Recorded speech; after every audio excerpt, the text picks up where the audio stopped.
TRS లో చేరికలకు రంగం సిద్ధమైంది. ఓవైపు అభ్యర్థుల ప్రకటన, ప్రచారాన్ని మొదలుపెట్టిన గులాబీ పార్టీ అవసరమైన చోట ఆహ్వానాలతో గ్రీన్ సిగ్నల్ ఇస్తోంది. మారుతున్న రాజకీయ పరిస్థితుల్లో విపక్ష పార్టీలోని నియోజకవర్గ స్థాయి నుంచి మండల స్థాయి నేతల వరకు ఆకర్షించే పనిలో ఉంది కారు.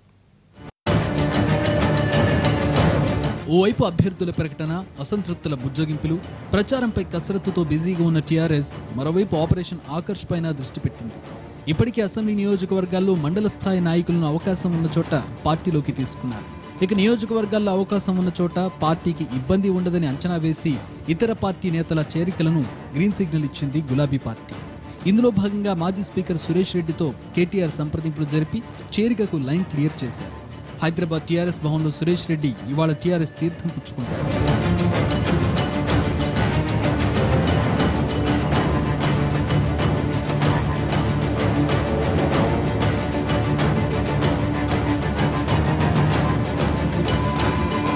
అలాగే ఉప్పల్ నియోజకవర్గానికి చెందిన కాంగ్రెస్ నేత బండారు లక్ష్మారెడ్డి కారెక్కేందుకు రెడీ అయ్యారు. 2014లో ఉప్పల్ నియోజకవర్గం నుంచి కాంగ్రెస్ తరఫున పోటీ చేసి ఓడిపోయారు లక్ష్మారెడ్డి. ఆయన కూడా టీఆర్ఎస్ పార్టీలో ఇవాళ చేరుతున్నారు. వీరితో పాటు మేడ్చల్, వికారాబాద్ నియోజకవర్గాలకు చెందిన ప్రముఖులు కూడా గులాబీ కండువా కప్పుకుంటారని పార్టీ వర్గాలు చెబుతున్నాయి.